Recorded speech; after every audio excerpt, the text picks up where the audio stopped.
तो बुलंदशहर की 2 विधानसभा सीट इस लोकसभा में शामिल। बाकी अगर गौतम बुद्ध नगर की बात करें तो जो परसेंटेज है वो क्या क्या रहा है, और जहां लोग आपके साथ मौजूद है जरा उनसे भी बातचीत कीजिए बूथ पर।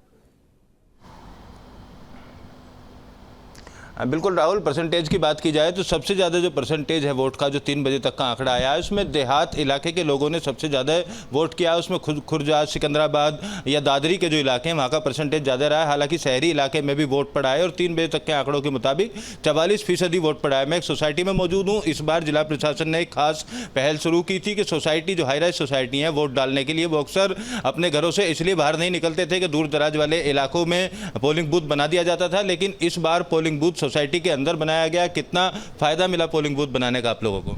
नज़दीक होने का ना, सभी लोग आए घर से निकल के वोट, यहाँ भी परसेंटेज बहुत अच्छा हुआ है और अभी आगे और भी वोट आगे पड़ेंगे। मेरे ख्याल से यहाँ पे 70-80% का वोट आएगा। अच्छा, पहले बूथ नहीं बनता था सोसाइटी में, किस तरीके की परेशानी आप लोगों को आती थी? बहुत ज़्यादा परेशानी होती थी, बाहर निकल के जाओ, दूर दराज में होता था, ऑफिस का अलग से टेंशन होता, तो आप ऑफिस को कवर करें, आप वोटिंग पे ले जाए।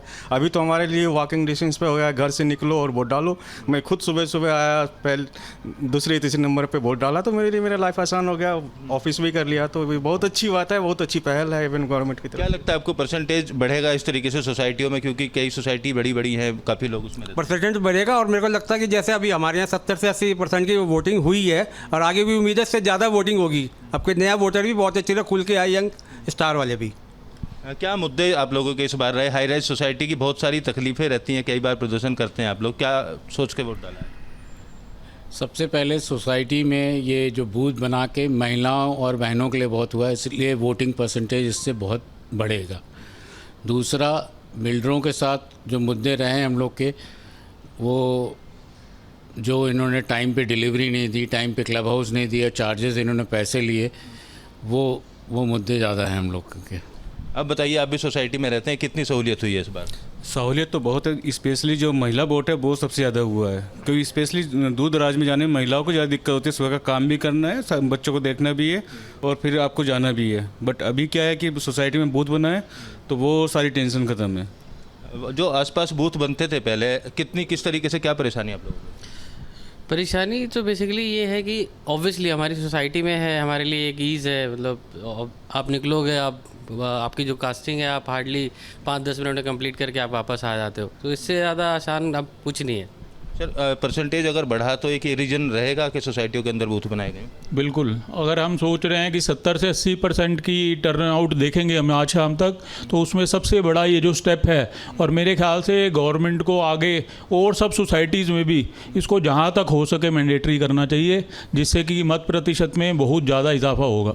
बिल्कुल राहुल, देखिए गौतम बुद्ध नगर की लोकसभा की सीट बात की जाए तो यहाँ पर सोसाइटी वालों की समस्या को देखते हुए जिलाधिकारी ने खास तौर पर पहल की। चुनाव आयोग के आदेश के बाद में, और 100 से ज़्यादा ऐसी सोसाइटियाँ हैं जिनके अंदर पोलिंग बूथ बनाए गए। इन सोसाइटियों में अगर परसेंटेज की बात की जाए तो 30 से 35% लोग केवल ऐसे हुआ करते थे जो वोट करते थे, और बहुत बड़ा एक वर्ग ऐसा भी है छुट्टी होने के चलते घूमने के लिए, पिकनिक के लिए कहीं बाहर चले जाते थे। लेकिन इस बार जो बूथ बनाए गए हैं, इन बूथ के चलते माना जा रहा है परसेंटेज बढ़ेगा। 2019 की बात की जाए तो 60% के आसपास मतदान रहा था। इस बार भी अभी 3 बजे तक के जो आंकड़े आए हैं 44% के आसपास मतदान हुआ है। अभी 5 बजे के बाद के भी जो आंकड़े हैं वो आने बाकी है। अब देखना होगा कि 6 बजे तक कितना मतदान होता है और पिछले बार के रिकॉर्ड को इस बार क्या यहाँ का मतदाता तोड़ पाता है। सबके अपने अलग अलग मुद्दे हैं, अलग अलग मुद्दों को लेकर लगातार हर वर्ग का जो वोटर है वो वोट करता हुआ नजर आ रहा है, गाँव के इलाकों में, सेक्टरों के इलाके में। और अब हाई राइज सोसाइटी की तस्वीर हम अपने दर्शकों को दिखा रहे हैं। सभी लोगों से बातचीत की तो सब लोगों का साफ तौर पर कहना है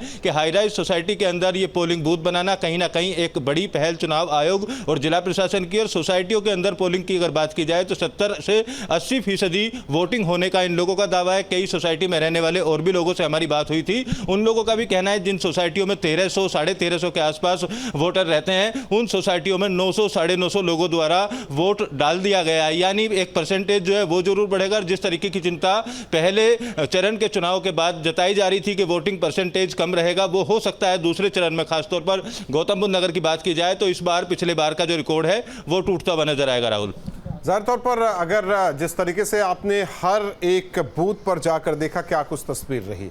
नोएडा की बात करें, ग्रेटर नोएडा वेस्ट की बात करें, और ग्रेटर नोएडा की बात करें, ये 3 अलग इलाके, एलिट क्लास वाले इलाके कहे कि नौकरी पेशा वाले लोग ज़्यादातर रहते हैं और अच्छी खासी इनकम उनकी, अक्सर चुनाव के दौरान ये लोग घूमने भी निकल जाते। फिर दूसरा इलाका आता है, उधर दादरी की बात करें, जेवर की बात करें, 2 विधानसभा जिस तरीके से कह रहे हैं कि बुलंदशहर की भी लगती है इस लोकसभा में, तो अगर इन दोनों को देखें, ये 2 साइड्स इसको देखा जाए तो मतदाताओं को लेकर आप किस तरीके से बूथ दर बूथ गए तो आपने पाया क्या? देखिए राहुल, गौतम बुद्ध नगर की अगर बात की जाए तो एक ग्रामीण परिवेश का भी बहुत बड़ा एरिया गौतम बुद्ध नगर लोकसभा सीट के हिसाब से अगर बात की जाए तो गौतम बुद्ध नगर लोकसभा सीट पर पड़ता है। इसके अलावा जो ग्रामीण एरिया है वहां पर आज अगर वोटिंग परसेंटेज की बात की जाए तो वो काफ़ी ज़्यादा रहा है। शहर के वोटर्स की बात की जाए तो तकरीबन 10% ज़्यादा वोट खासतौर पर सिकंदराबाद, खुर्जा या दादरी के जो इलाके हैं उन गाँवों में वोट डलता हुआ नजर आया। अगर शहर की बात की जाए, खासतौर पर नोएडा की या नोएडा ग्रेटर नोएडा वेस्ट की आप बात कर रहे थे, ग्रेटर नोएडा के तमाम सेक्टरों की, तो ऐसे इलाकों में 40% के आसपास जो वोट है वो यहाँ पर डला है अभी तक। हालांकि अभी 5 बजे तक के आंकड़े आने बाकी हैं। 44% का मतदान जरूर हुआ है, लेकिन तमाम जो पोलिंग बूथ हैं वहाँ पर कुछ दोपहर के वक्त तो कुछ वोटर्स की संख्या कम दिखी थी, लेकिन सुबह के वक्त कई वोटर्स ऐसे भी थे जो 6:30 बजे के आसपास ही अपने पोलिंग बूथ पर पहुँच गए और वोट डालने का इंतजार करते हुए नजर आ रहे थे। यानी जिला प्रशासन द्वारा जिस तरीके से वोटर्स को जागरूक करने की पहल की गई थी, उसके बाद से लगातार वोटर्स भी जागरूक नजर आए और पिछले बार का जो आंकड़ा है 2019 का, खासतौर पर 2014 की बात की जाए तो 60% के आसपास ही आंकड़ा रहा था। 2009 में जरूर 48% के आसपास गौतम बुद्ध नगर में वोट डले थे। तो अभी तक के जिस तरीके के जो अनुमान आया है वोट डलने का, उससे इस बात की तरफ इशारा जरूर हो रहा है कि एक तरफ तो सोसाइटियों के अंदर ये पोलिंग बूथ बनाना, दूसरी तरफ वोटर्स को जागरूक करना और अपने अपने मुद्दों को लेकर वोटर्स जिस तरीके से लाइन में लगे थे, तो आंकड़ा जो है वो 60% के पार पहुंच सकता है 5 बजे के बाद। अब देखना होगा कि कितने प्रतिशत वोट और डाला है, क्योंकि 1 बजे से 3 बजे के बीच बेहद धूप थी। उस धूप के बाद भी लोगों ने वोट किया और 44% के से ज़्यादा जो है वो मतदान 3 बजे के आसपास का जो आंकड़ा है वो आया हुआ है। तमाम प्रत्याशियों की अगर बात कर लें तो बीजेपी के डॉक्टर महेश शर्मा तीसरी बार चुनावी मैदान में, इसके अलावा बीएसपी भी यहाँ पर जो जातिगत गणित है उसको खेलती हुई नजर आई और यहाँ पर जो ठाकुर चेहरा है उसको चुनावी मैदान में उतारा। समाजवादी पार्टी कांग्रेस की बात कर लें तो उनकी तरफ से गुजर प्रत्याशी को मैदान में उतारा है। लेकिन देखना होगा कि जनता किसके सिर पर ताज सजाती है। बहुत शुक्रिया तमाम जानकारी के लिए अमित आपका।